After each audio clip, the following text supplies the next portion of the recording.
Well, good morning, everyone. Good morning.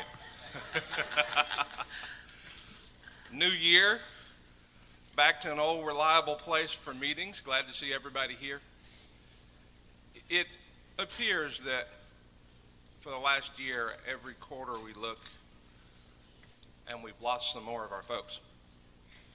And we had our quarterly meeting, our work group meeting at McLennan Community College, and they were absolutely great to us. And that was also the day before any of you all from North Central Texas area, Kelly Wolf, who was a longtime flight paramedic for Care Flight, was killed. And it just seems every quarter we seem to be losing some of the old timers, some of the young ones, some of the good ones due to accidents. And I just want to make sure that if we haven't told you all how much we appreciate you, my mother always taught me, she said, give people their flowers while they can smell them. Sometimes we wait until it's too late, but I just want to thank each and every one of you all for coming. And if you would just help me with a moment of silence as we remember all those that we've lost since we've last met.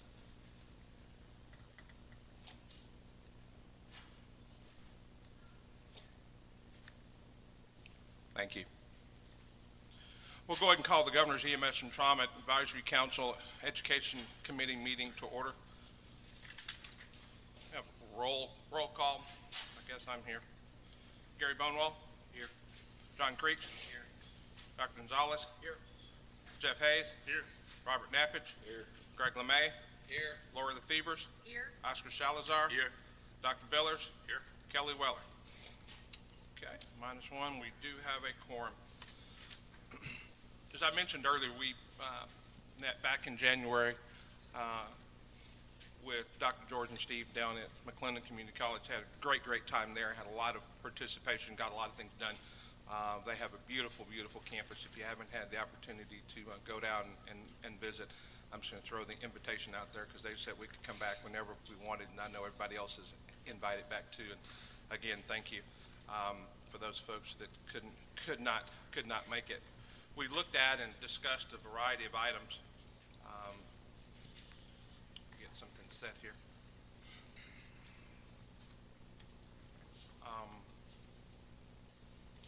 A lot of those items that we looked at on our agenda today,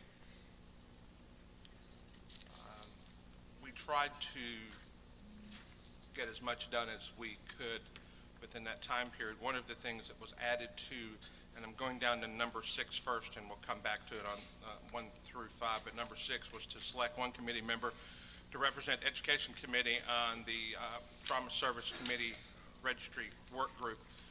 This person would be there to foster open communications during implementation phase of the registry with DSHS and EMS, promote initiatives that assist that implementation, provide state registry with feedback regarding desirable enhancements to the registry, and service information conduit back to constituents and stakeholders for the state of the registry.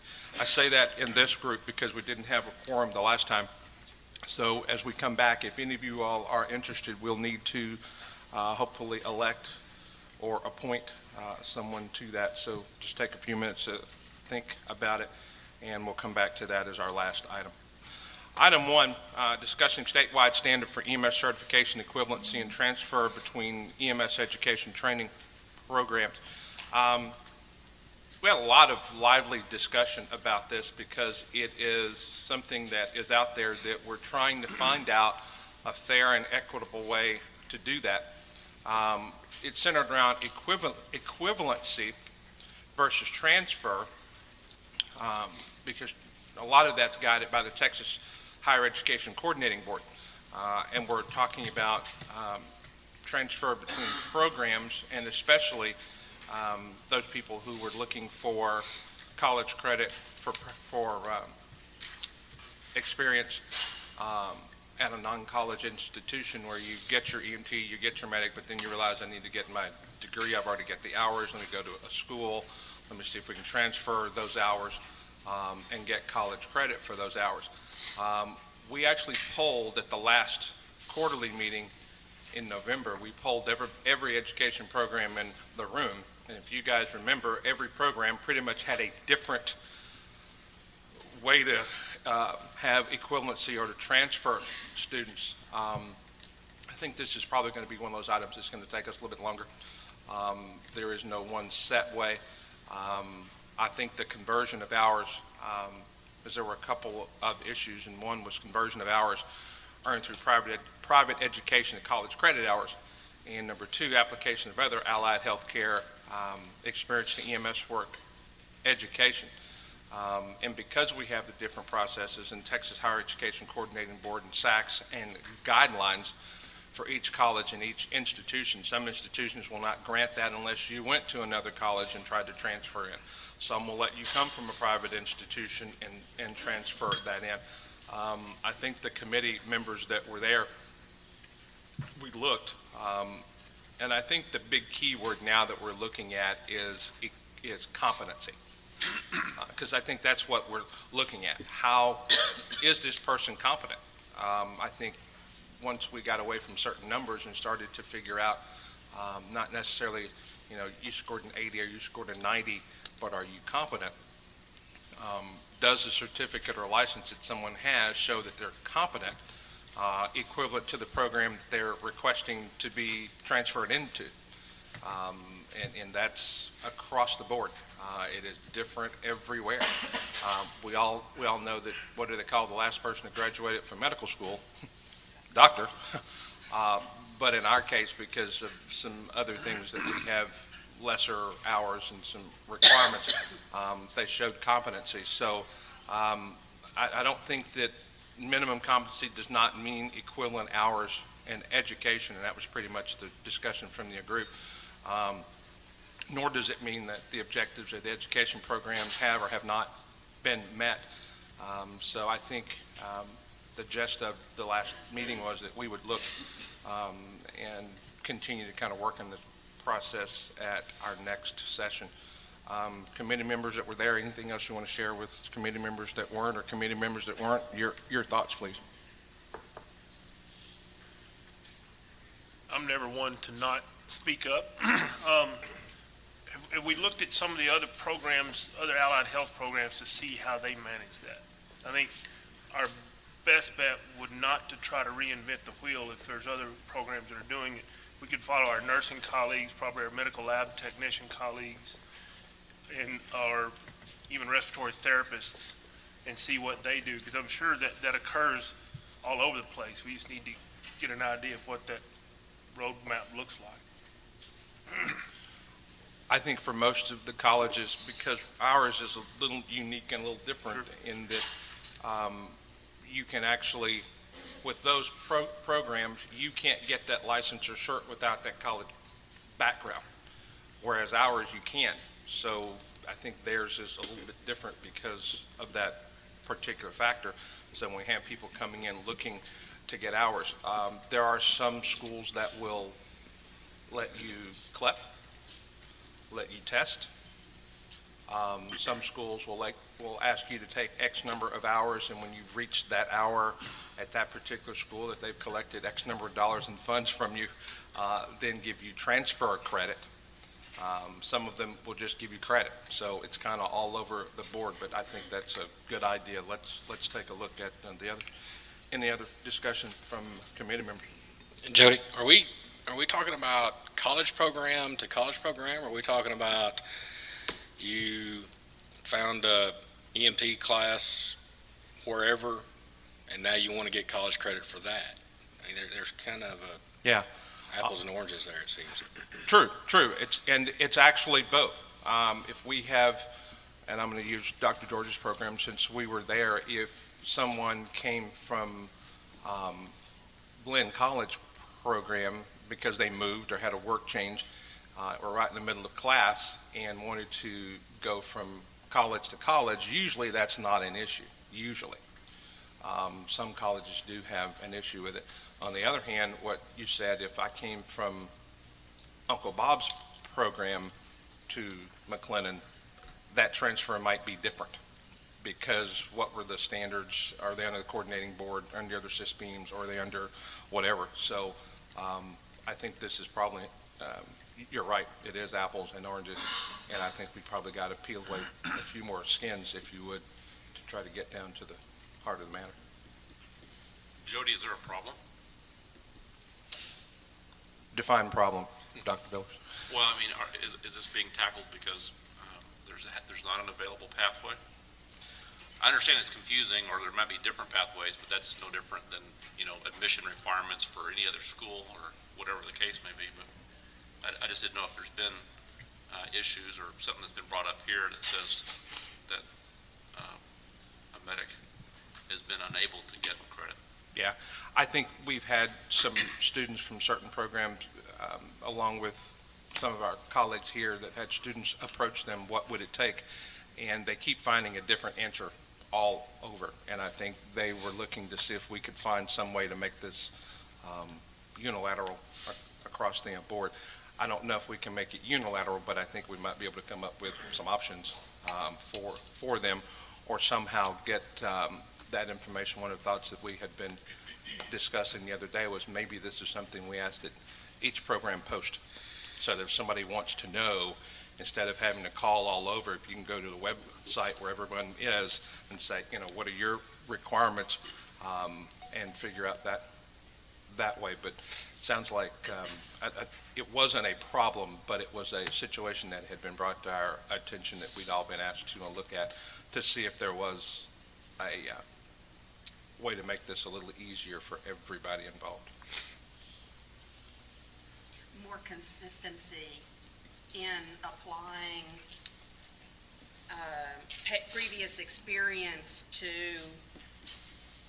equivalency at the college level. Not really a college to college, that's a transfer, but equivalency is a non-college based program to college based. And because the colleges have so many different policies, the question that came before us is, could we develop some sort of guideline to work toward some consistency in applying equivalency? If one school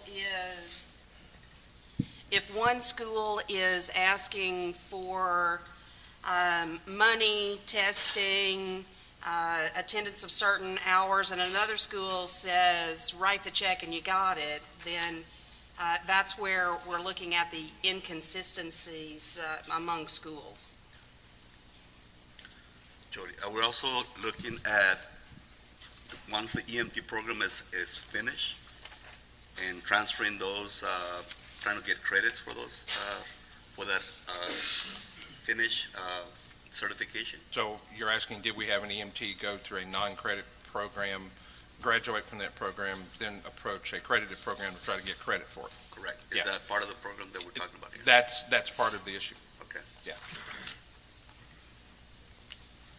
Committee member, any other? Jane, come on up.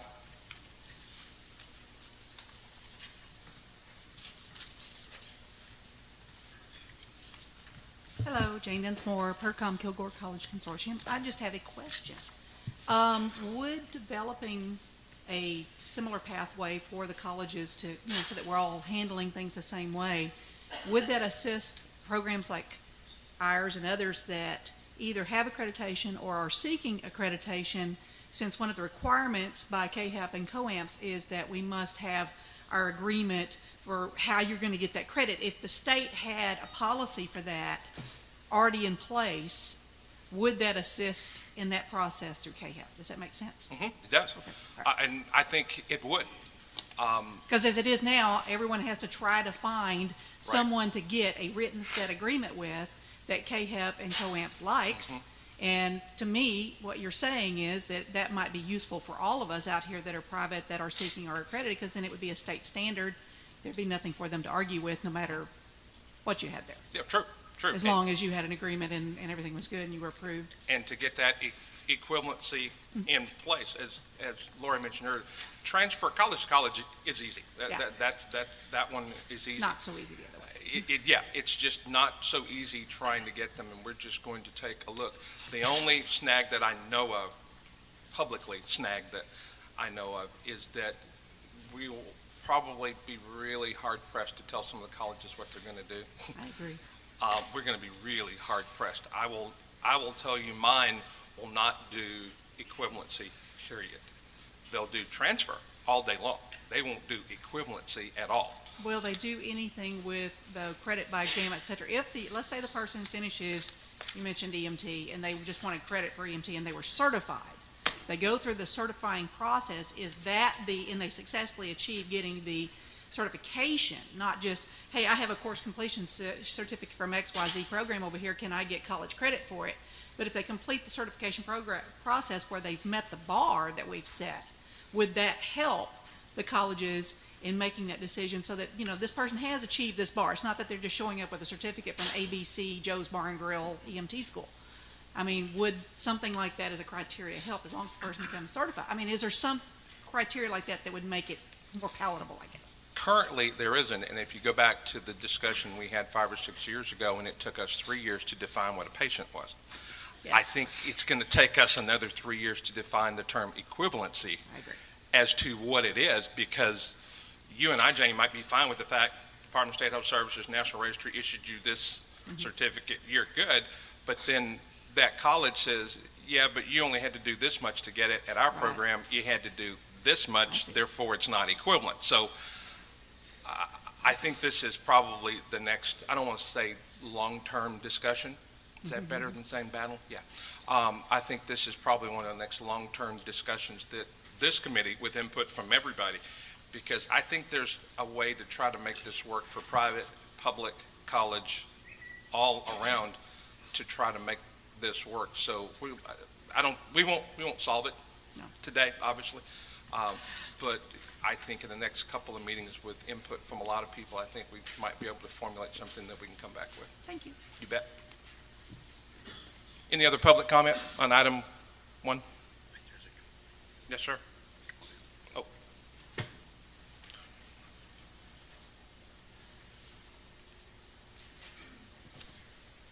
Morning, y'all. Donna George, MCC. I just have a comment, and that is, at MCC, if someone receives their EMT certification, in this case, from a non-college credit program or non-college-based program, we have a process that we can give them credit. It shows up as a CR on their transcript.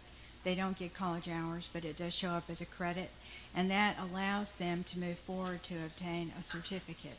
It doesn't hold them back, and it doesn't make them have to go back through and take our college credit EMT course. What we're currently trying to figure out right now is we do assess their competency. We spend a lot of time assessing their skills and making sure that they're where they need to be there, and then also looking at their cognitive ability just to make sure that they're ready to move into the next step. And right now, we don't charge for that. We haven't figured that out.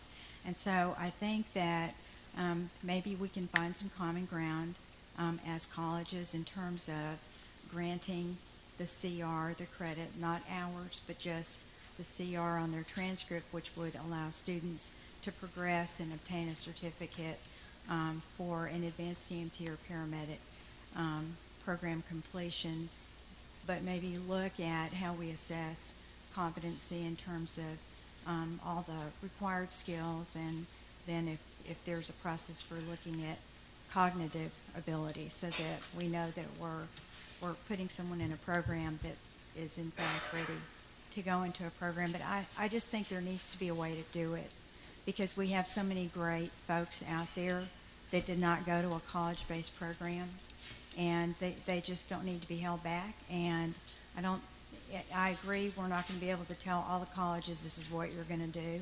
And right now, at MCC, we just try to help people. And so we're not charging them for that process. And I don't know that we will as long as we have a say in it, because I think we need to be helpful. But I do think that we are going to have to look at the competency piece that you mentioned earlier in the discussion, that maybe working on this together in a positive way, we can come up with some solutions that don't take another 3 years. Just wanted to offer that. Absolutely. Thank you, Dr. George. Any other public comment, item 1? Committee, any other discussion on item one? Would you all like to move this agenda item to workshop again? So we can have an opportunity to keep working, okay?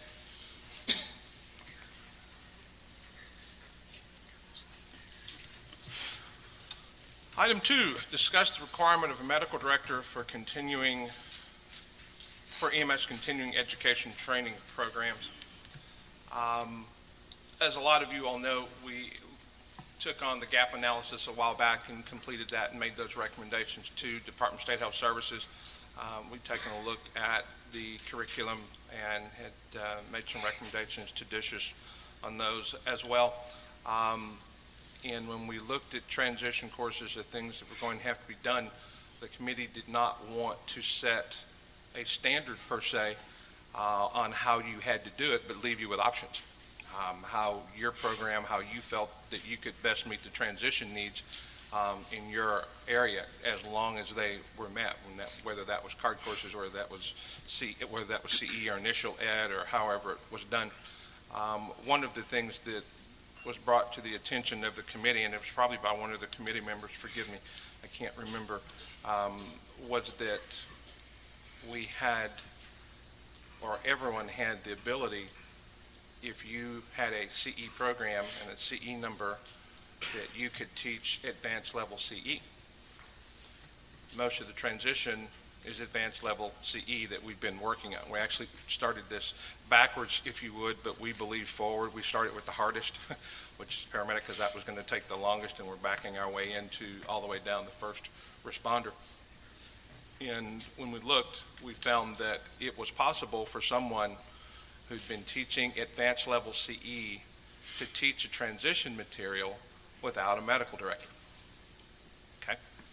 So this person would not have been able to do this in an initial training program. If you had an initial training program, would you have a medical director overseeing your education process? And the answer is yes. We all know that. If we've got an advanced program, if we have a basic program, we have a medical director overseeing the educational process. Somehow during CE, it's not equivalent. See, we're going to come back to that word one more time. It wasn't quite there, in that if Deidre, I'll pick on you, wanted to go out and teach advanced level CE with her CE number, to go out and teach that without a medical director. And that's pretty much what the committee was looking at on item two. Should we have a medical director? And this is more so for CE and for transition courses. Because if we're going to teach the advanced skills, the thought was, should we have a medical director involved in that process? So we opened it up for discussion at the workshop and had some lively discussion, as well as formulated a motion from this committee. But before we get to the motion, I want to open it up to committee members who were there and committee members that weren't there for discussion on item two. Jeff, you're not going to be quiet on this one either, right? Yeah, I am, because I'm in support of it, so. Okay.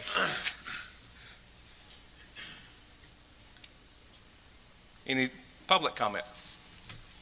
Morning, Dudley.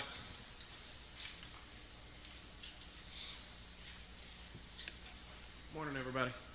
To help refresh Jody, I think I was one of the ones that brought this to you back in November, and we stumbled across it because we have a first responder agency in our group of first responders that we provide transport for that had they've become a paid agency instead of a volunteer agency, and they're trying to do some things, and one of the things we discovered they did was that they reached out and got a CE number to provide CE to their department. One of the things we do as a part of our system with a single medical director is we provide CE to all of our first responders as well as our internal medics. And it shocked me that they got a CE. They run intermediates and they perform some ALS skills.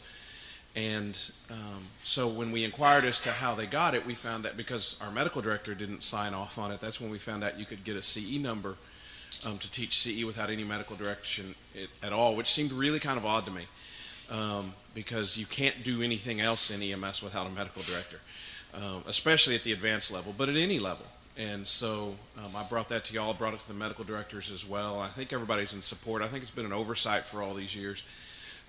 But it just doesn't make a lot of sense. So I wanted to get up and say something. There's a lot of rumors out there about National Registry and CE, and everybody's taking over the world, and some folks were concerned about this. So I want to make sure I clarified why I brought it up 3 or 4 months ago. We stumbled across it with a system issue we had. And once I saw that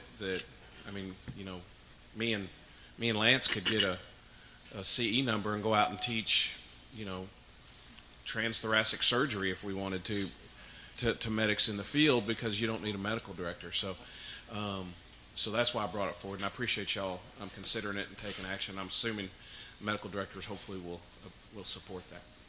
Thank you, sir. Any other public comment? The committee members prepared the following motion for action. Sorry. Dr. Malone, I'm so sorry. Good morning, everyone. Can you hear me? Just Sitting in pull the it down. back, I've not been able to hear everyone at the microphone.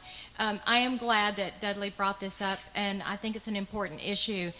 The truth is that, all CE is not created equal, but if we're going to teach CE, especially into these transition courses, I think this is something that you as a committee need to move forward to GTAC, and I hope GTAC will take this to the legislature, because this is really a problem in legislation. Right, Dudley? I mean, this is going to have to be changed in a rule. Yeah. But it certainly does need to move forward, and I think it's an important issue, and I appreciate you looking at it.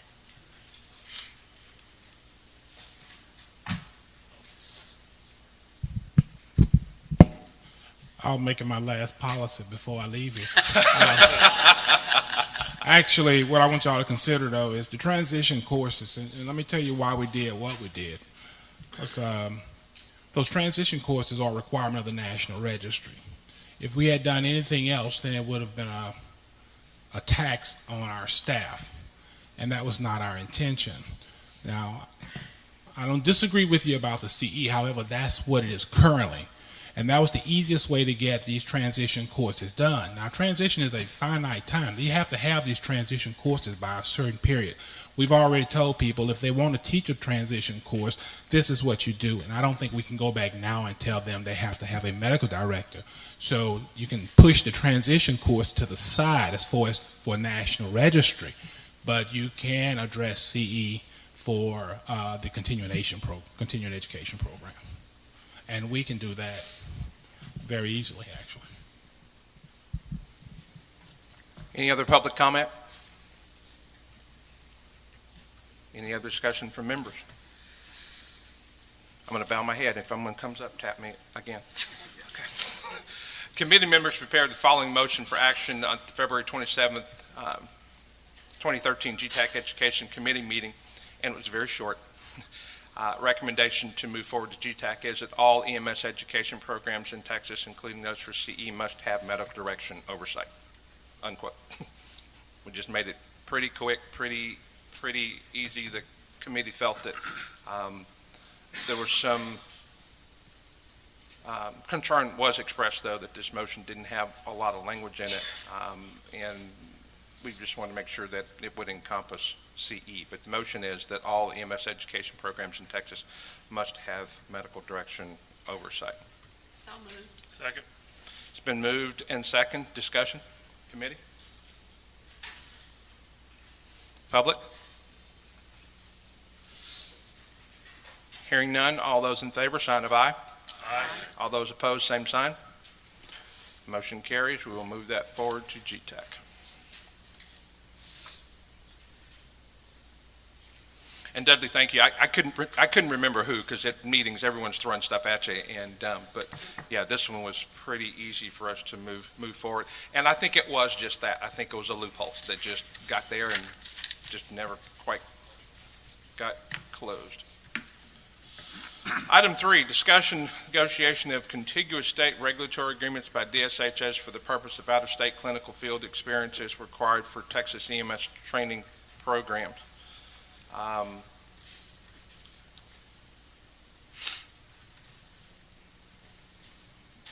in trying to help to meet the needs of frontier, private, rural, urban, everybody.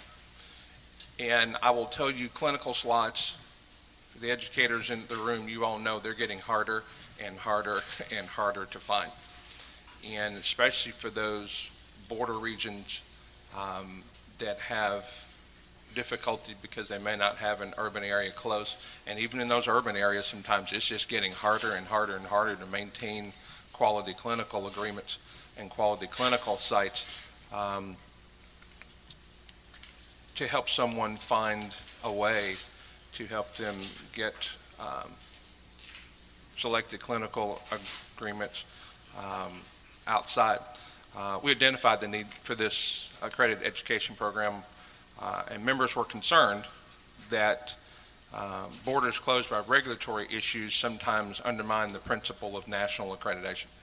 Is that if we're working nationally, is there any way that we can work with our friends and neighbors to make sure that this happens? Furthermore, some of the committee members found the practice of out-of-state programs, that is, states coming into Texas, getting clinicals, but not our kids being able to go outside of Texas for that same clinical experience without reciprocity, a little objectionable. So the committee members prepared the following motion for the February 27th GTAC meeting. Let me stop there and ask any comment before the motion from the committee. Any public comment? I know, but I just want to make, I don't want to lead anybody. Let's talk about the issue first, then we'll get to the motion. Anybody have any heartburn before we get there? Okay. And how long will my battery live? GTAC Education Committee membership respectfully requests that DSHS negotiate regulatory agreements with contiguous states for the purpose of out-of-state clinical field experiences as required by Texas EMS education programs to meet accreditation goals. I sure can. GTAC Education Committee membership respectfully requests that DSHS negotiate regulatory agreements with contiguous states for the purpose of out-of-state clinical field experiences required by Texas EMS education programs to meet accreditation goals. The purpose of that, and it was written that way by the committee, is that we would like to see DSHS do whatever it can to help programs that are border states, or not, border programs, especially those, but all of the, if we have students that are able to come into Texas, we want to find a way for our students to go to Oklahoma, New Mexico, whatever, and find that clinical experience.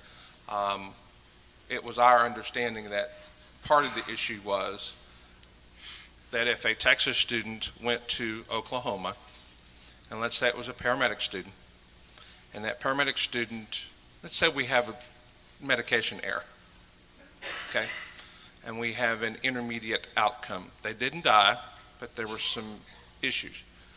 How did that student get there? Where's the venue? And who provides regulation? If we have students coming into Texas, do we have an agreement with those states, or are those students just allowed to come into Texas? The committee felt like that wasn't correct and true. If that is true, that if they're able to come in, our question is, why can't we go out? Well, every state laws are different. Now, what we look at is if a program decides to let someone ride their ambulance, first of all, that's that medical director's call and their program's provider's call. That's not a state call. We have no regulatory authority over those individuals. That's why when y'all make these agreements with these people from out of state, y'all have to have that compact in place or something to say who's in charge, which medical director or something. And the state is probably not going to do that to that extent that you're talking about. And they may.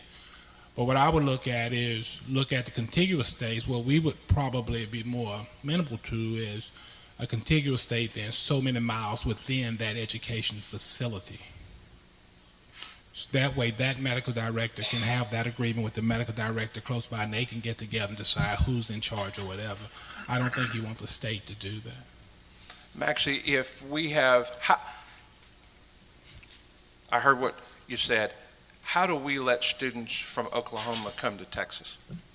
Because you allowed it to happen. That's your ambulance. The state doesn't tell you who ride that ambulance other than who have to take care of that patient. Right. But when you talk about whether you're going to let people do an internship, our rules and stuff doesn't address that as far as say you can allow this or you can't. That's left up to your So right now, provider. DSHS doesn't care if someone from Arkansas, Louisiana, Oklahoma comes to Texas to do No, clinicals? as long as you have 2 people on that ambulance that the rules say you must have to take care of that Texan, that's what we're concerned about. Anybody else you have on there, that's left up to your medical director, that individual's medical director, and their provider. So let's go back to that same question. If there was an issue with this student, and I'm just going to pick Oklahoma because they're up north, if that student came in and there was an error made by that student at the direction of the preceptor, but by that student, what's the venue and what would be Texas's view of what happened if that happened in Dallas? DSHS has no regulatory authority over anyone who does not have a DSHS certification.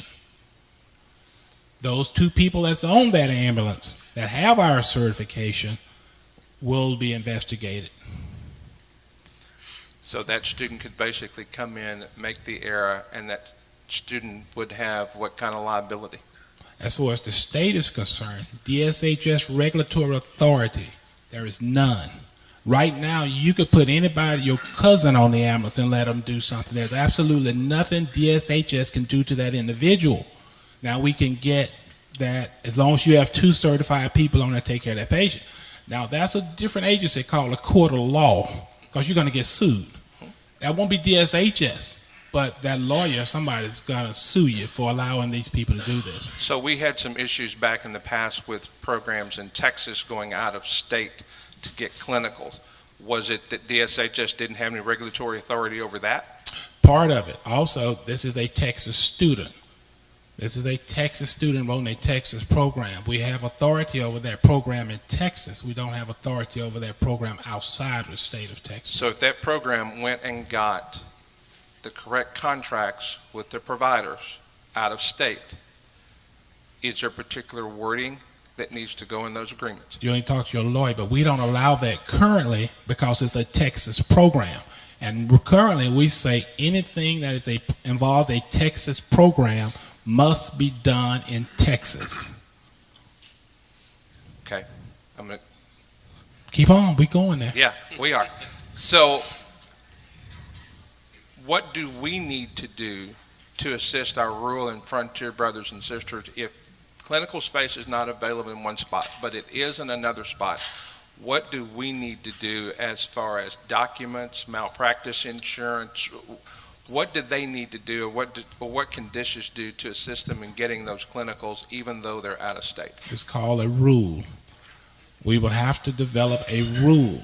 Okay. Something we did not do for distant learning prior to distant learning being allowed to happen in the state of Texas. We have to have rules in place before we say these things can happen. You should have those rules in place. Otherwise, there is no boundary in what a person can or cannot do. That's why when you write the rule, you need to say what you want. That's what GTAC is about. If you want somebody to do clinicals in New York, if you want somebody to do them in California, or do you want to do them in contiguous states, those are the kind of things that you all have to talk about, and it has to be decided on by the body. Then you bring that to the department, and the department will bless it or say, no, that's California is too far. We're not going to allow it to happen. We will look at contiguous states as long as that facility is within a certain number of miles of that training facility so that that coordinator, somebody can go and check on them or be there for that student. So if we Those take are out the discussions you're going to have. So if we take out the term regulatory agreements and put in DSHS established rule with this motion, would that get the same thing done? It would require a rule. Right. Because right now, as far as our attorneys are concerned, anything that's a part of a training program must be in Texas. Right. So, but we as a group can ask DSHS to do that. You can ask us to do anything. Right. I mean, it will, but you can ask for Right. it. Yeah, you can. And we've had these discussions because that was a suggestion, I think, somebody sent up as part of the rulemaking process is that we allow clinicals to occur in contiguous states. Well, you have to understand my peers in other states are saying, now wait a minute now, I don't want y'all Texans all coming over here taking my spots because we need our own spots too. That's why it's important for the program of the Texas program and the Texas medical director to get with the Louisiana or Oklahoma program and their medical director, and they build an agreement. But we would have to, as far as the rule, it would say something about to the fact that you can do it within 15 miles of a Texas border or within 15 miles of that program. Then it gets crazy because now you've got some distant learning programs that's going to Afghanistan, and that's probably not going to happen. So then that's when our lawyer's going to get involved. So that's why I say you have to have a rule set with boundaries, and it'll have to go through the rulemaking process.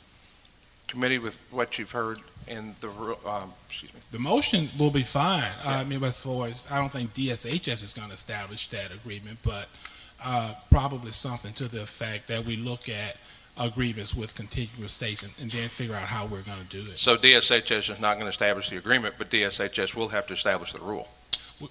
You'll have to help us, yeah. We'd have to have a rule. My suggestion, Right. I don't believe in doing anything without a rule, because when you allow things to happen and there is no rule in place, then there is no rule in place and people do whatever they want to do because there is no rule. Mhm.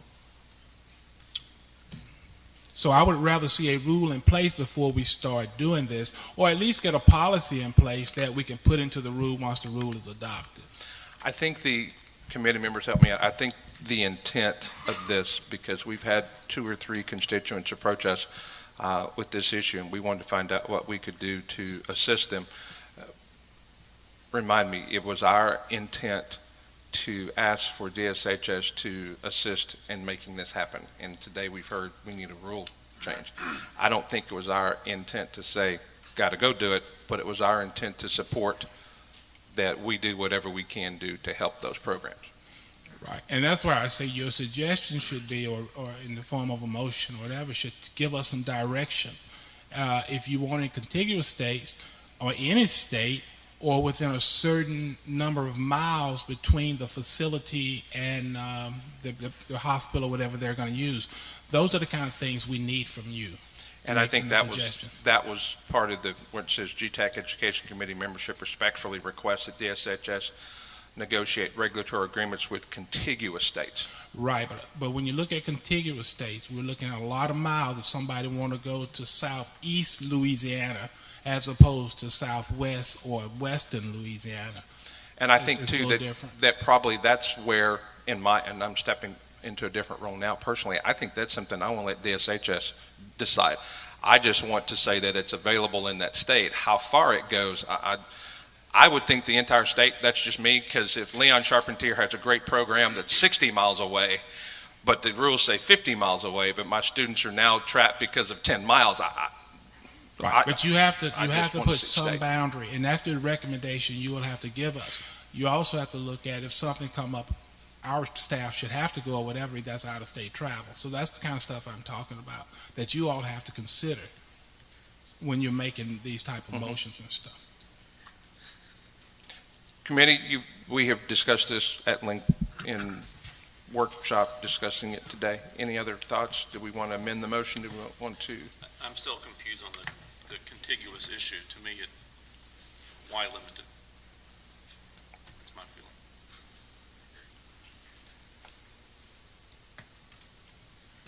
Committee members, any other comment? Mine is, I think we need to direct whatever needs to happen for the rule to occur.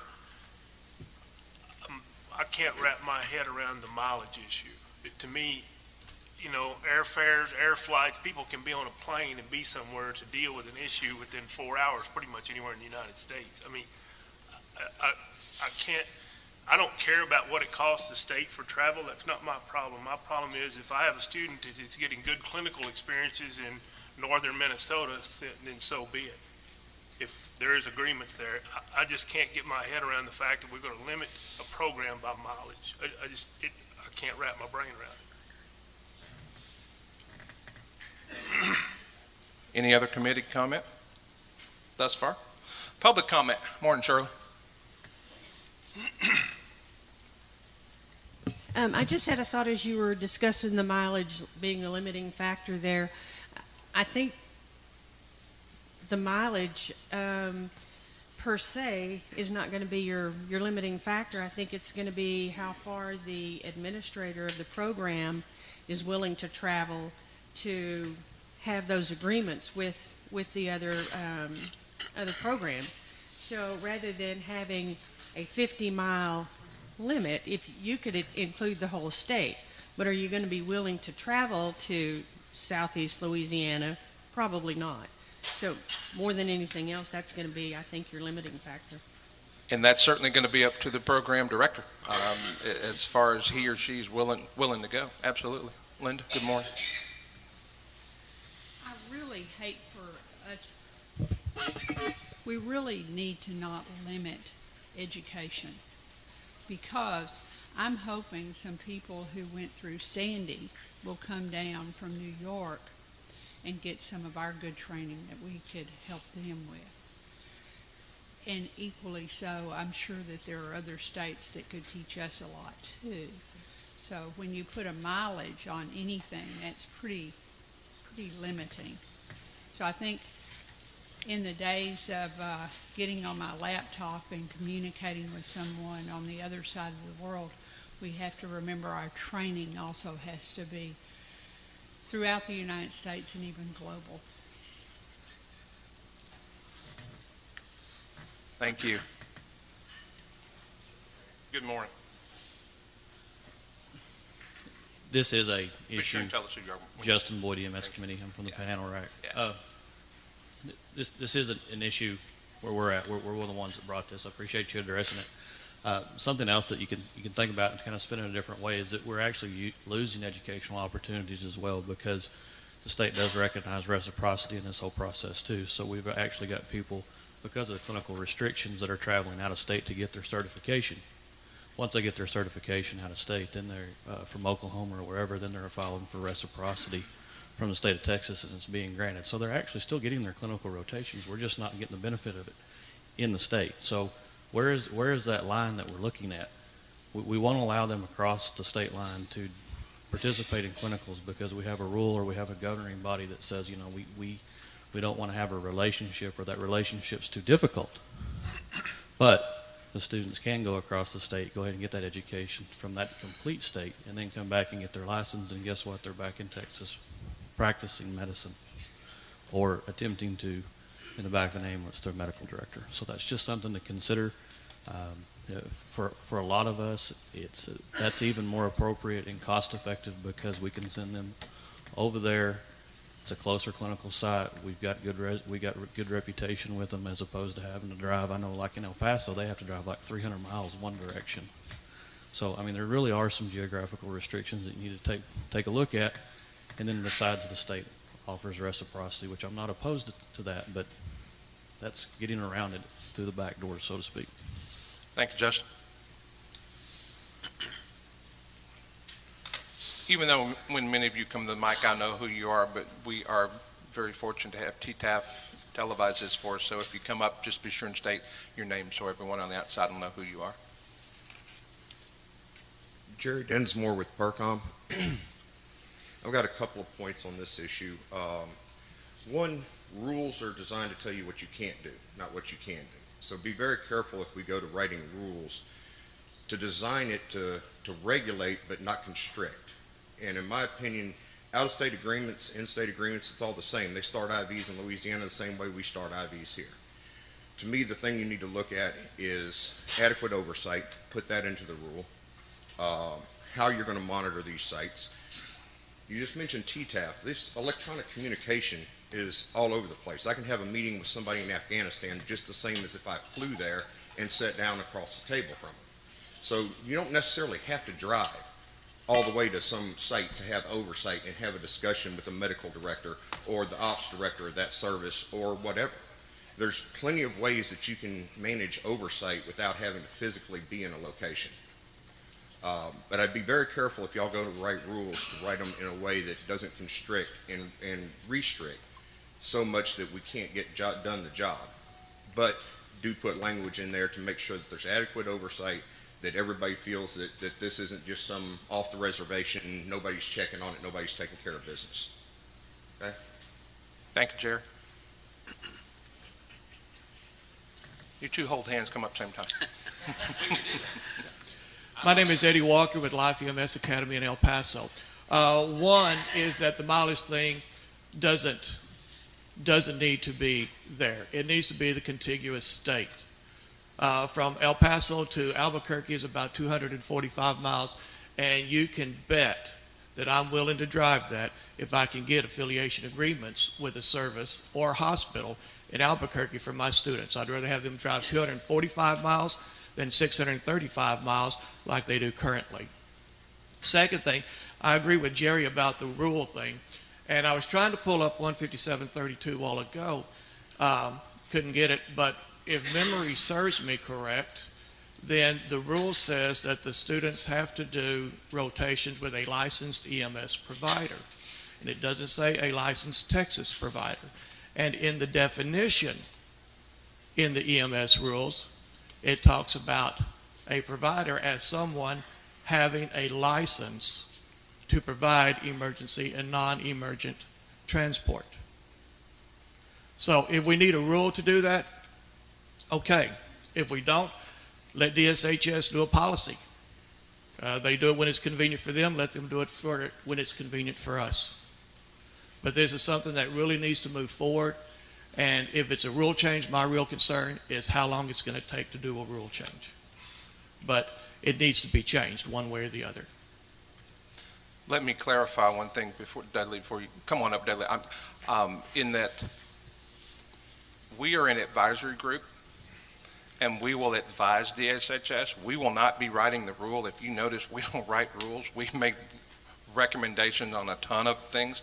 So if there's a rule written, we might make the recommendation that something happened, and then because of the intricacies involved in the legalese, the SHS will then have to write the rule. They might bring it to us to review and look at, but I don't think this committee's ever written a rule for anything. So just to clarify that, hi, Dudley.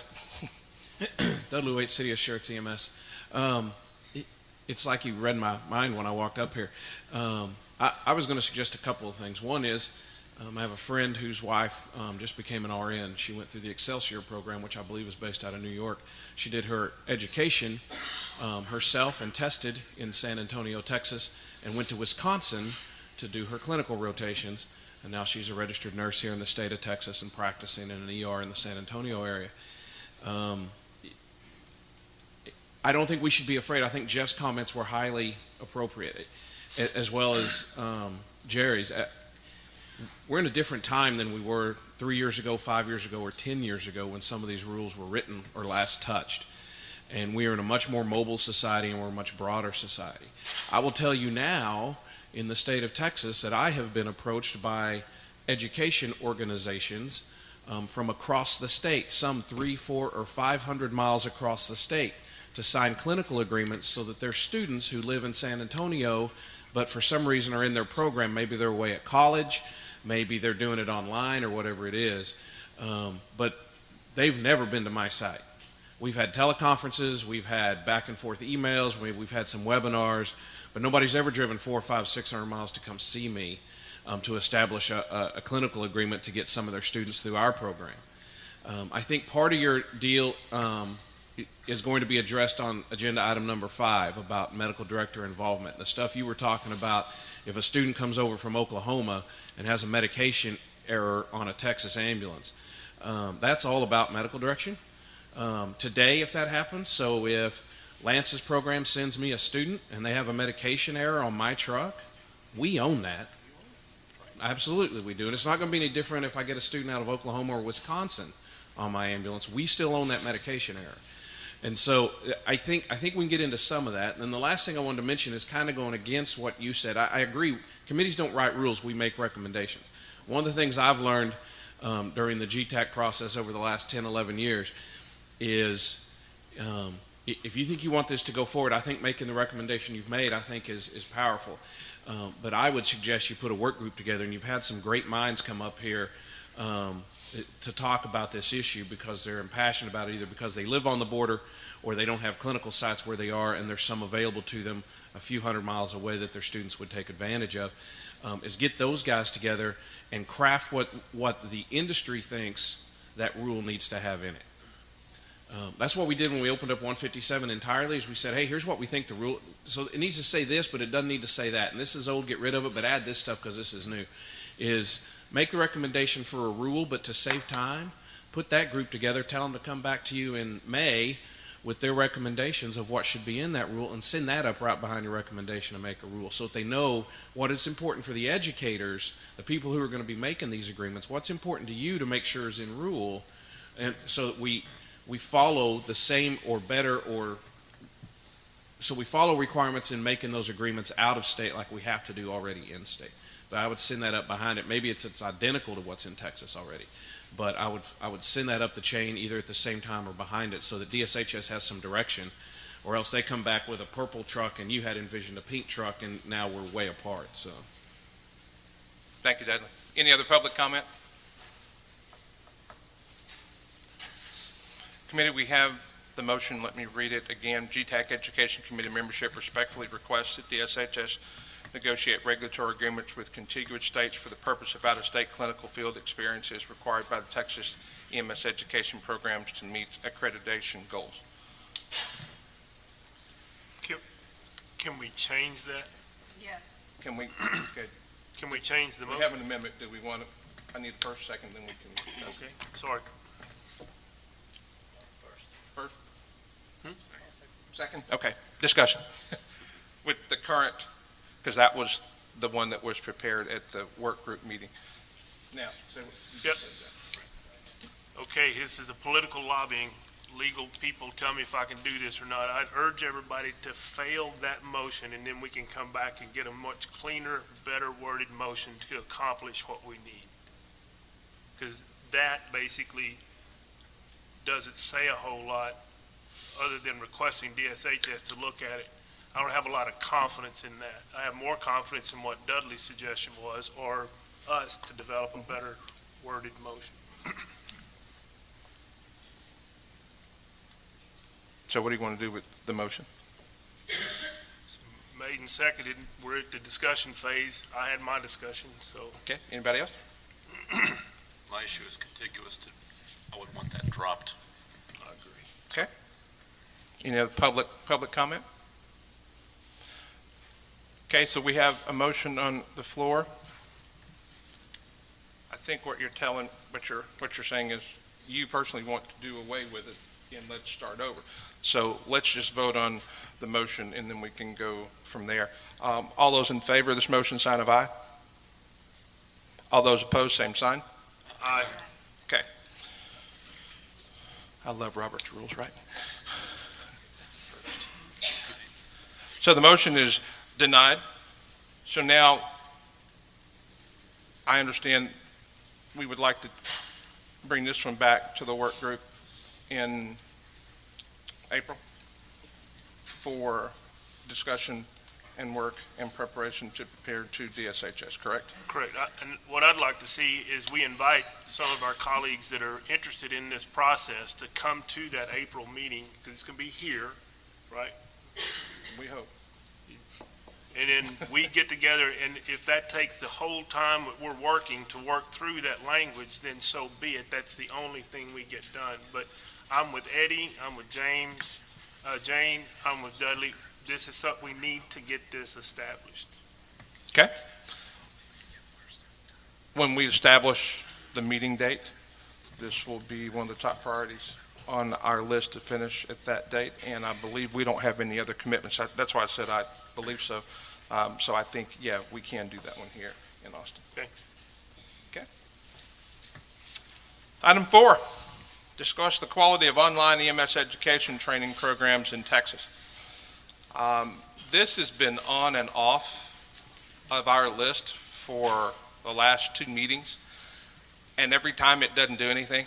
It doesn't go anywhere.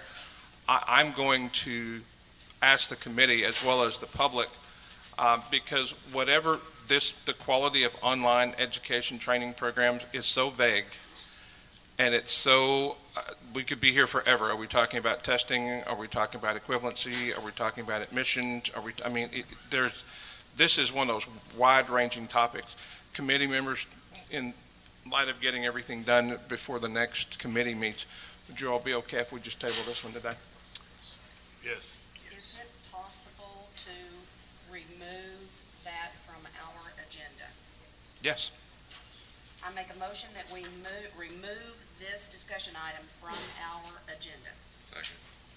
Okay, it's moved and second to remove item 4, discuss the quality of online EMS education training programs in Texas from the agenda. Any public comment?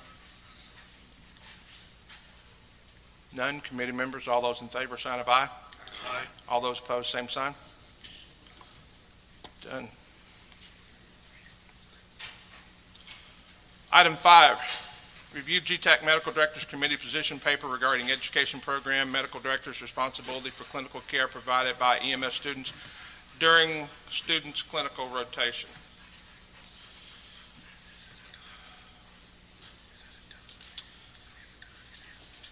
The Medical Directors Committee had identified a need for notification to the provider or service medical director when clinical field agreements been made between EMS agencies and education institutions. And I know, again, this is one of those technical things, and I think as we begin to define and refine more so EMS, we begin to look at little things that in the past may not have been issues. Someone said, Jody, don't you think some people are making some issues that aren't issues? I said, no, I think we're cleaning up some things that back when we applied common sense worked. Now that we don't apply common sense anymore, we have to dig down a little bit deeper and work through some of them. So committee members that day at the work group, and as well as members, expressed a concern that we needed to make sure that the provider medical director and the school medical director had some type of communique. We talked about whether it should be agreement. Should the school protocols be part of the provider protocols? Well, as Dudley and all of us know, that once that student leaves that school and goes to that service provider, that student is only going to do what that service provider allows them to do. So then it becomes, or it looks like, more of a preceptor issue, because that medical director is not in the back of that truck, okay? That medical director's proxy is in the back of that truck through protocols and guidelines with that provider in the back, who then says, well, maybe you gave Toradol where you come from, but we give fentanyl here.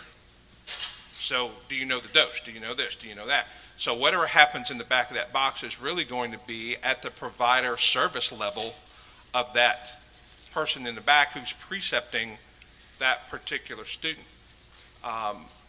Because of that, we know that there are some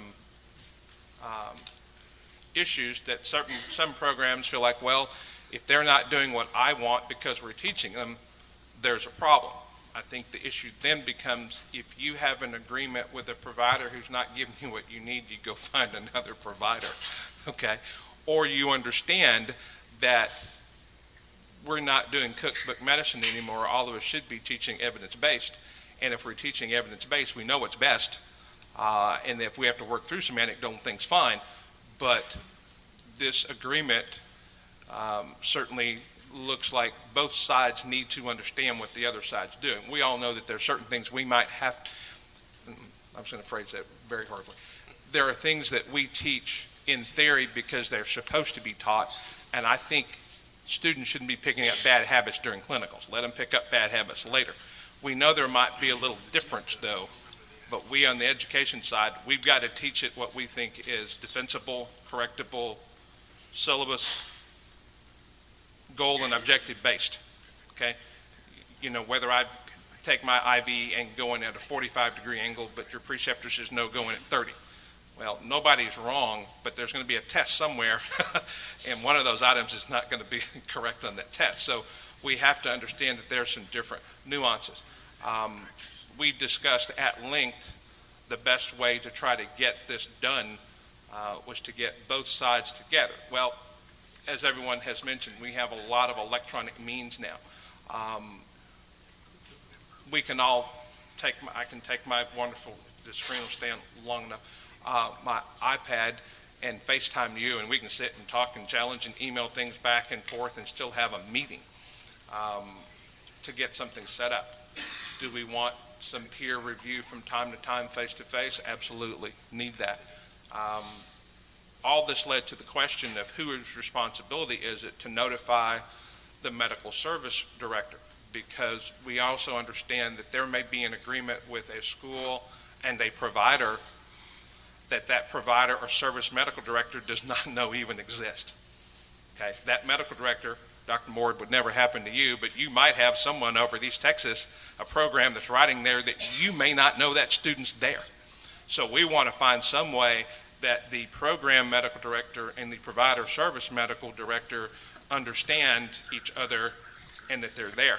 Dr. Moore, I know you guys have discussed this at the medical director committee. Any comments?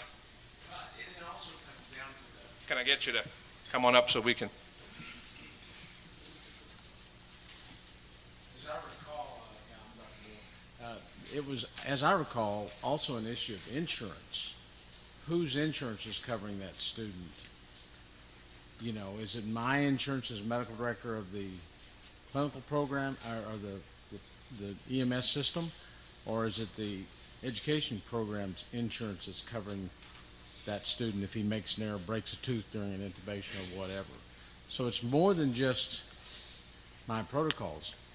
On the truck, I think all the medical directors agree, you can't have two captains of one ship. It's got to be the medical director of the clinical service, the EMS service, that's the protocols you're going to follow. No different than if the RAC puts out a trauma program protocol that I don't agree with. It's still going to be my protocol they follow. It's my license, it's my insurance. But what about the students? Are they covered? We want to make sure that's covered as well. Thank you. At that January meeting, the committee wants the following message to be shared with the medical directors. So I'll be at medical directors today, and if you guys want to change this, feel free. It was quoted that we, the education committee, believe that the responsibility for notifying the field site medical director falls within the scope and responsibilities of the EMS service administration. We fully understand that medical director concerns and supports the process of finding a means by which the communication of student access is delivered to the medical director. Basically saying, yes, we agree, don't want to tell you how, just tell you that you need to, okay? We are certainly in support of both sides understanding what's going on, and certainly we would hope and we would think and we would ask that there's a mechanism in place so that medical director does know about these students, that they do know who's training these students, that they do have a copy of their insurance policy, that they do. I can tell you with the 13 clinical agreements that I have at my place, we have to document, as you all know, if you're a college program, MMR, varicella, TB, influenza, CPR card, I mean, all of it, and we have to have that on file. And certain programs ask us to bring the file. Not that they don't trust us, but they ask us to bring all the files, and they reach in the box and at random pick a couple that are coming to make sure that we're saying all that documentation is there. So I think that the challenge is not saying that it's done. The challenge is proving how do we prove to the other one that it is done. And I think once we're able to do that, I think we'll be okay.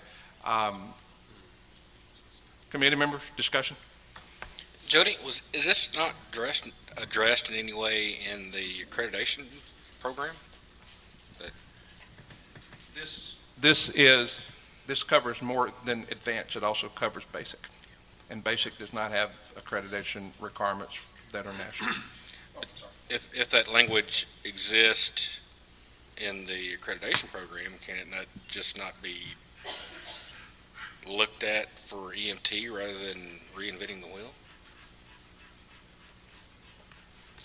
If I can refresh the memories of those of us who were there last month, what we were really talking about with this message for the medical directors, what we were trying to assuage was some of the anxiety from a suggestion by the medical directors committee that the service medical director's signature be included on the clinical agreement. And there was quite a bit of concern about gaining those signatures and changes in personnel, and so the notification process itself wasn't really discussed in great detail, but we wanted to assuage that concern from our peers of adding a signature to a contract, and using that signature for the service medical director on a clinical agreement as a method of communication we didn't feel was an effective process. And I think that's what we meant by the composition of this message, is that we thought that was awfully onerous on the part of the education program to gather the service medical director's signature only. We fully support the need to notify medical directors, but we just didn't think the clinical agreement signature was an effective way to do that. And we really thought that the communication needed to happen at the service between the administrators who sign the clinical agreements with us and the service medical director, and that step was the step that was missing in the process, and that was the message we were trying to send. And I think there were also people who probably sat on the other side of that said, you know, we want to make it the medical directors, that Dr. Beeson and Dr. Moore, if they're going to work together with their particular programs, need to understand what's happening. And a lot of people felt like a way to get that done was to add a signature either to your memorandum of understanding, agreement, clinical affiliation contract, something where both physician signatures were on there. The thought process, I know from the group that wanted that, was that, okay, if it's there, at least, and I'm picking on Dr. Beeson because he's over here, at least Dr. Beeson acknowledges with his signature he's reviewed the document, read it, and okay with it. So that kind of takes that out. Some people felt like that was a much easier way, a much more cost-efficient way to get that done, was to do that. I think the intent of this committee, and committee tell me as we've talked, is that we support the communication. We support the access and delivery of this information. We didn't care how it got done. We just support that it gets done. Is that, am I phrasing that correctly? Okay. Okay. So that's pretty much where we are on that one. Any public comment on item 5? Everybody pretty much in agreement that we need to get it done. We'll just have to figure out how. Hi, Jane. I did just want to assuage Dr. Moore's, one thing he was mentioning was, you know, liability as far as the insurance, the malpractice insurance. And I know there's 2 or 3 that are prominent malpractice insurance companies that cover the MS education programs. And it seems like I remember a couple of meetings ago, some of us had already talked to, you know, our insurance people. And the student in these contracts, of course, is covered, and the medical director for the program is covered, and the instructors are covered underneath the program's malpractice insurance. And most of those also consider preceptors like a joint thing. When they're in a precepting role, they're sometimes considered educational, and they're considered instructors. But then that's where it becomes joint. But the preceptors also fall underneath the service medical directorship, and there is an issue where the medical directors, I think, of EMS services need to confirm with their malpractice liability that, yes, this clause is also included, that they are covered when they're serving in the capacity of if there's a suit or something that happens with a student there and a lawsuit does transpire and they're brought into it, that their own malpractice insurance, yes, it does cover that. And I think they'll find that the EMS service liability insurances, because I remember when I was an operations director, we had some similar stuff, and we made sure that the wording was there so that our medical directors were covered when they had not just over their own personnel, but their personnel as preceptors, etc. So I think that's just a, you know, more of a communication there too, going between them. And the communication, as you said, and I know Lori said it perfectly when she was talking, and thank you, Lori, you said exactly what I remembered and what I was also told at the last meeting. I wasn't here. I don't want to muddy the water. I do think that there's a lot more communication that needs to go on between the directors and maybe their operations directors and administration, because there is an obligation for them to tell the medical directors, hey, we have clinical affiliation agreements with these programs, and we have students that are coming in. If you want to see the list, if you want us to shoot you an email of what level students are on our trucks, I think that's great. I think that's wonderful. But again, I see that adding in little forms where this medical director and that medical director signs for every clinical contract you have could still be rather onerous. And so even if it's an MOU attachment, it's still a matter of you're going to have to police these. And right now, some of us have a lot of agreements.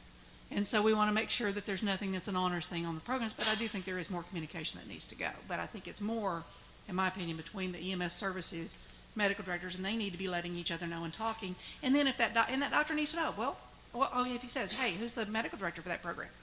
How do I get in touch with them? I could see us sharing that information. Hey, our medical director is Dr. Kiss, and here's this. And then they say, yeah, if you got a question, here's the guy.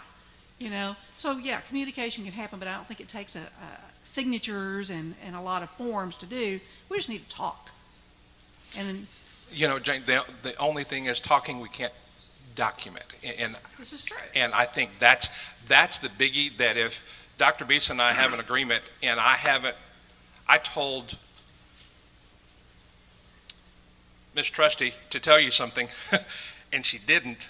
Well, I told her, if we put this into paper, like we said, we had one line, we had document, we had anything, then it's no longer I said, he said, she said. It's however we do that, whether it's telecommunication, fax, email, scan, something that we know that, because if something happens, as you mentioned, it will only bolster your side in the lawsuit with your insurance provider, that you can prove, yes, they did, or no, they didn't. And I think that's what it's down to, as you mentioned earlier, is that it might be a little onerous for a couple of minutes, but I think the way we communicate today, and we can, if I've got X number, all 13 of mine, I've got emails for every one of them. I can add a document in there, hit send, and they all have it, and I can show that I sent it. And if they don't send it back to me, that's okay. It's not, but I can always go, I sent it, didn't get a response back, because we all know when those things hit, whoever has the most documents wins. This is true, but that doesn't necessarily mean that you're going to have to tack signatures onto a clinical affiliation agreement to make that happen. As long as the communication, I think the intent was, as long as the communication is documented, that both sides knew. That's what I'm saying. Even if it meant that the EMS services, when they get the programs, or maybe, with nowadays, a lot of us are using programs like FISDAP and all these things. It's real easy to even communicate over, hey, here's the list of students, doc, that are coming next week from the whoever the designated person is for that EMS service, so that the doctor always knows when he's got students on a truck. Right. Still, because we have to tell the program or ask for permission for these people to be approved, there's ways that can be worked on in-house, and that documentation, so that the medical director's notified. Well, I'm going to speak from our perspective here, and we want the signatures so that physician is acknowledging that he knows those providers are riding on those ambulances he's responsible for.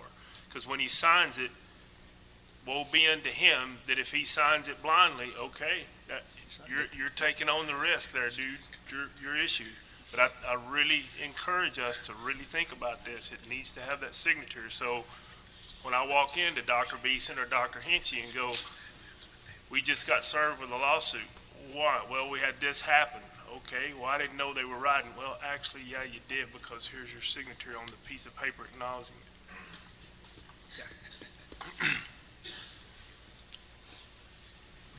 Deidre Blankenship from Hill College. The only thing that I have an issue with as far as the signature line is there are signature stamps, and people could just stamp things and not know about it. But that's at their peril.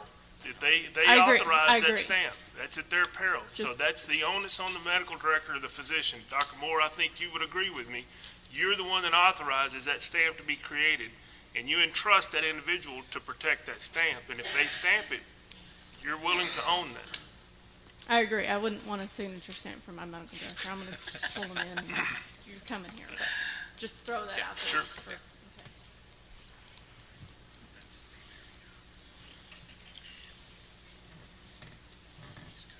Jerry Densmore with PERCOM again. Seems to me when I was here in November, the issue at hand was notification of the medical directors that students were taking place, and that this particular suggestion from the medical directors committee was to create a rule in the EMS education rule that the programs had to obtain the second signature. If what we're trying to do is accomplish notification, the least onerous manner to me would be to put it in the provider rule and have at the time that the medical director is hired or at the time the rule is implemented, the medical director is provided by the provider a list of all clinical affiliation agreements signed by that service, and he signs and acknowledges that he received that list. Instead of the schools chasing hundreds of people all across the state with hundreds of different schools, then each service would have a list. They know who's their clinical affiliation agreements are with, provide the medical director with a list, have the man sign that he received it. The list can have the contact information, email addresses, phone numbers, or whatever. That's complete notification of every program that medical director is now on the hook for, instead of changing the education rule and forcing us to go out and hunt up more signatures and redo agreements, and then us to track down when East Texas Medical Center's EMS changes medical directors. And they don't notify us. We don't even know they've changed medical directors. All of a sudden now we don't even have a valid agreement anymore. And we could be sending students there for 2 months and never knew that they changed medical directors because they don't notify everybody of that. Just my point of view. Jerry, I want to add one thing to that, and I agree. The initial intent behind this, and to go back and pull notes, was that medical directors had asked us to take a look at this, and I think the only thing that we're doing is acknowledging their position paper to say yes or no, not how, but we're just acknowledging that, yeah, there have, because if you look on theirs today, at 1, report GTAC action on committee's position paper regarding education program medical director's responsibility for clinical care provided by EMS student rotations. That's what's in there. I think the intent of this group was to say yes. Now, however they want to write it, because this actually is theirs, we're just supporting theirs. So, yes. But their position paper, unless it's changed from November, was to change the rule. Right. Okay. Right. And I'm not in support of that. Right. Okay. But if the education we committee are is in support of changing that of rule, getting better communication. Yeah, and I'm Yeah. in support of that. Right. But what you're saying you're going to be in support of is a position paper that asks for a rule change in the education rule to add an additional signature in. Mhm. Okay. So if that's indeed what you're supporting, that the actual position paper needs to be up on the board.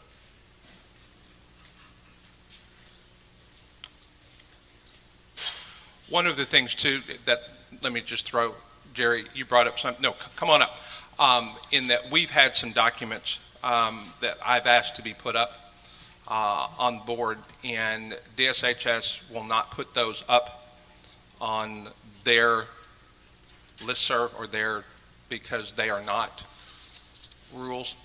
They're draft. For instance, all the draft things that we did for transition courses, because I have something from Jay Cloud who did an excellent job with the basic one. We wanted to put that one up on the DSHS website. And for a while, we had great difficulty in getting that done. So just understand that sometimes that's the reason why some of that's not there, because Phil and I, Phil, if you're here, I'm not throwing you under the bus, but remember that email that you sent me. Actually, it's kind of still in the state flux. Okay. Posting until we get clarification to all of the. Okay. So if I give it to you, we'll be okay now?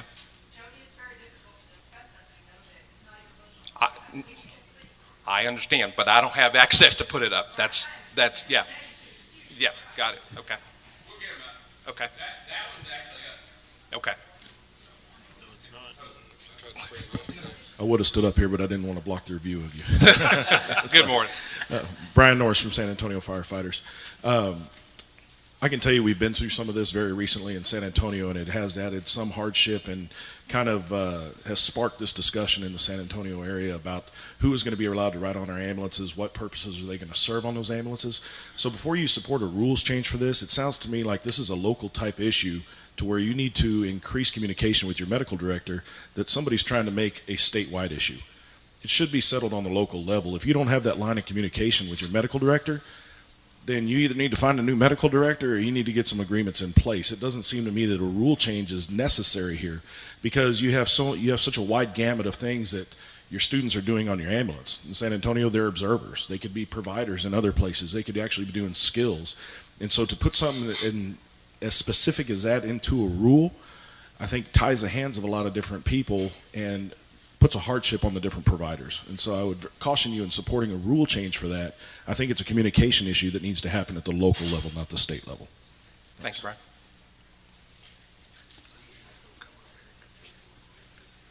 Sorry.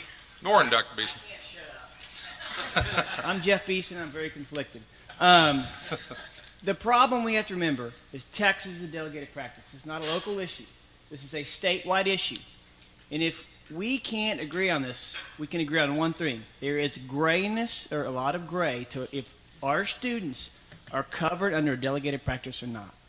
This stands from educational facilities, and I'm a medical director for an educational facility. I'm a medical director for the educational content, not the clinical experiences. We have to have something very black and very white that students are covered under delegated practice, or we are sending all of our students out there without any protection whatsoever. Thank you, Dr. Beeson. Any other public comment? Okay. Committee?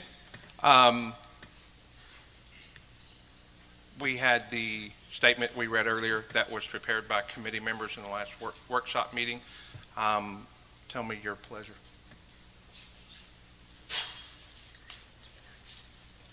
Do you want me to read it again? We reviewed it. Yeah. I thought we basically did that. Now we just. I mean, this was, it says, as an internal process, we were going to be prepared to share this message with the medical directors today. This was done without a full quorum. We have, at the last meeting, we didn't have any quorum, so that's why I keep reading all of them today, because we didn't have a quorum. We had a true workshop. So today with a quorum committee, what's your pleasure? Hey, Jody, I'm just going to read it. It's number 5, correct? Okay. And all it says is that we've reviewed it. Mm-hmm. We're not saying that we're supporting or not supporting, just that we were asked to review it. We reviewed it, and it's reviewed. Correct? Correct, it is. Okay. But I also think at some point they're going to ask where are we? So it's been reviewed, and until they want to put more where they want to go with it to get our support and backing, that I think that's where a lot of the questions from outside are coming from. Is are we supporting what they really want to do? Well, until we know that they want a rule or where they want the rule, then it's hard to say that yes, we support. But we reviewed it. Probably sounds like a good idea, but until we see more details of the direction, that's what we'll need to have. Okay. Committee? That's your pleasure? Okay. Consider it reviewed. We will review. Do you want this brought back as the medical directors assimilate their stance and documents? Yes. Yes. We need to follow the discussion. Okay. As it affects educational programs, and yes, it needs to start coming back to us. Okay. So we'll put it back on there. Item 6, select one committee member to represent Education Committee on the Trauma Service Committee work group. Purpose we read earlier: foster open communication, assist with implementation, feedback, and conduit for stakeholders. Do we have a committee member who would like to serve in that capacity? It's not the DIRT committee anymore, is it? What is it? Data Informatics Research Team? Yeah, which used to be called DIRT. Yeah. No, this will be the Trauma Service Committee Registry work group. Any members here who want to be?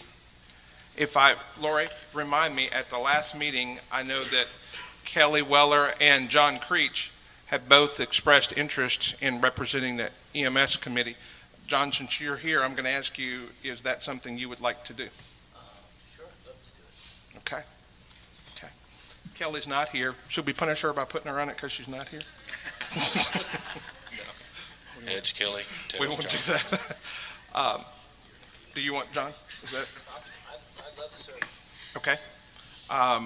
Committee members, Mr. Creech would like to serve as our representative on the Trauma Service Committee Registry Work Group. Anyone have any issues with Mr. Creech doing that? Oh, with him doing that or with John? With John representing the Education Committee on the Trauma Service I know. Work Group. Any? I don't think we need to vote for this. John, congratulations. Go, John. Yeah, I almost got hit by a car.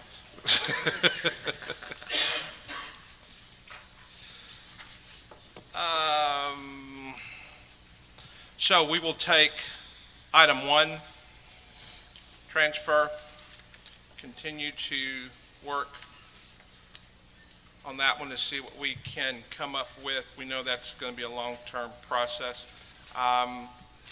Medical director requirements for continuing education. I'm going to ask that all the folks here today, if you can, we set the work group meeting here in a minute, if you will attend. Eddie, thank you for coming the last couple. I know you've been there. I know Jane or Jerry or their rep have been there at some of the others. When we get that one set, we will take that one.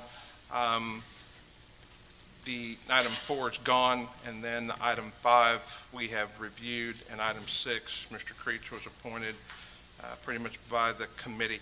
If you all will take a look at your April calendars for our next work group meeting before our May meeting. Keep in mind the 30-day requirements. So whatever we do at our workshop, if it's late in April, that's fine. Just realize that it will be on the agenda for May, which is typically not a bad thing because it allows us to get 6, 7, 8 hour days in to get everything done and pretty much do what we did here today in an hour and 45 minutes. Come back, let's talk, let's get public comment, let's see if there's something else needs to be added, something else needs to be done. So committee members, if we look at April,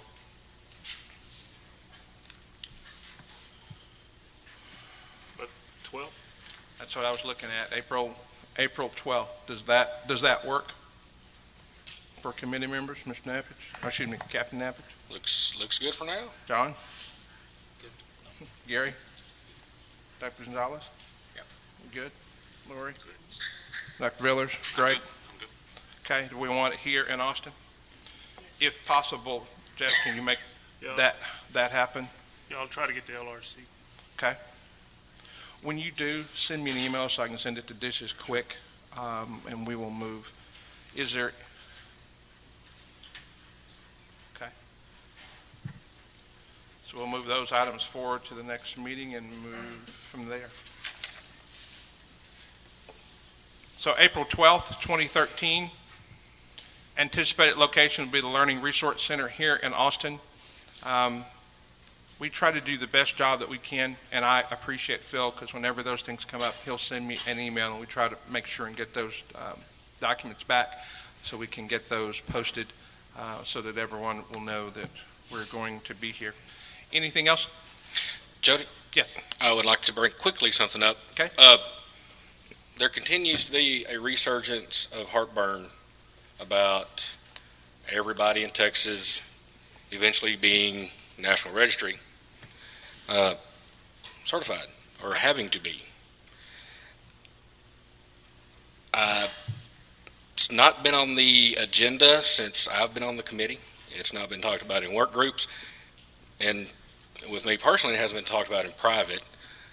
I will say now that I'm not a supporter of every old dog medic having to go back through and get National Registry certified. We'll make clarification that what I did say in the November meeting, and I'll say that forever and ever, is that every paramedic in the state of Texas should be responsible for the transition information. Because if you're a paramedic in Texas, you need to have the same base knowledge. Now, however we do that, I don't know. But it's not an issue of a National Registry thing. So, for any confusion that might have went out with that statement that I made, I think every paramedic in Texas needs to have that same knowledge base, whether you're a brand new graduate or you've been working a truck for 25 years. We all need to be responsible for getting that transition information. Not that we need to take a National Registry exam to go along with that. So, let me add something to that. I did 2 lectures at conference. And Brian, you still here? From San Antonio? Where'd you go, Brian? You were here a minute ago.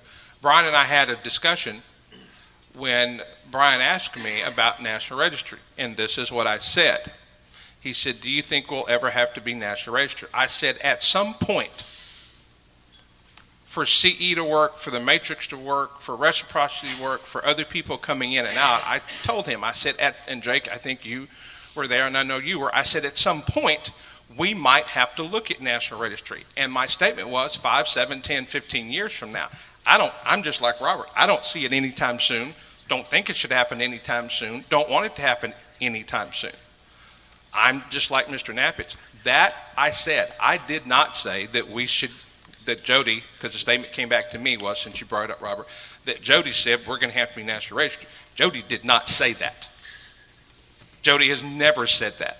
Jody said at some point in time, to make all the profiles work, we may have to look at that at some time in the future.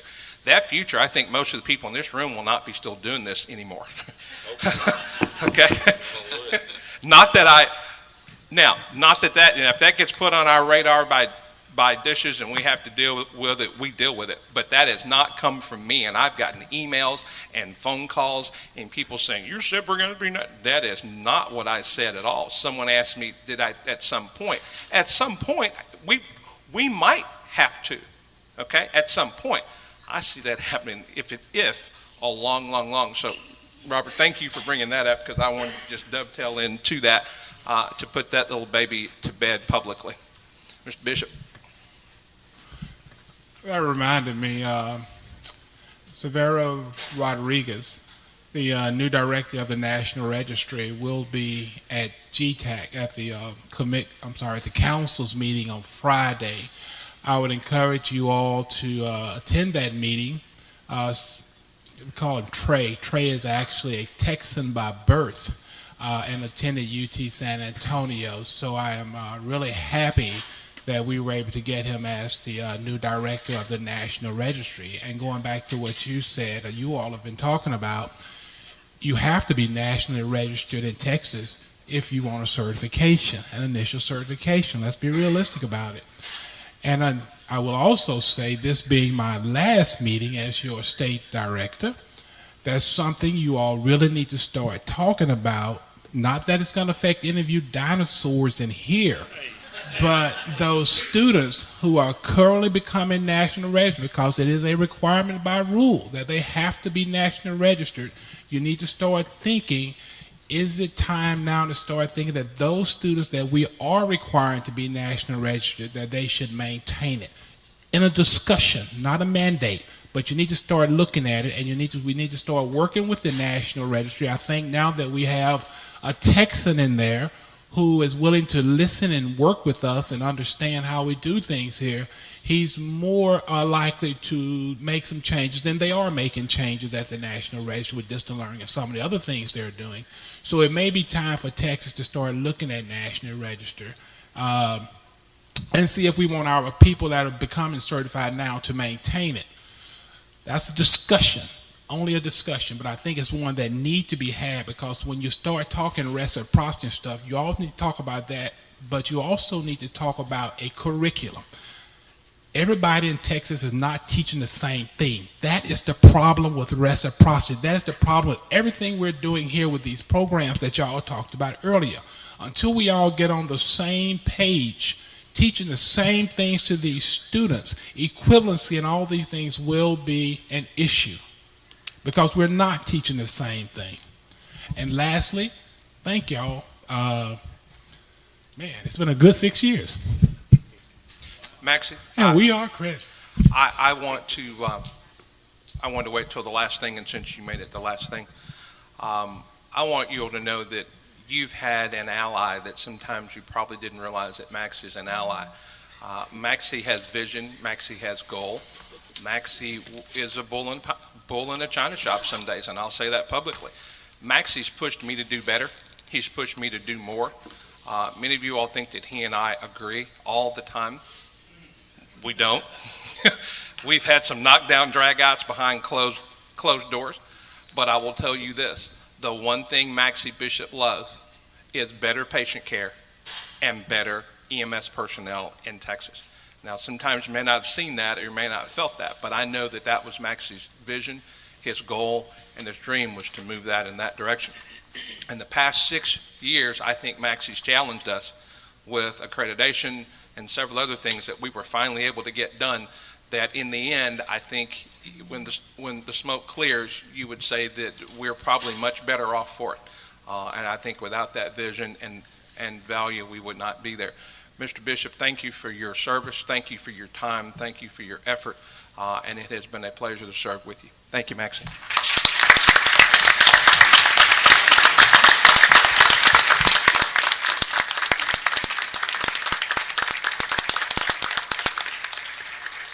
With that, we are adjourned.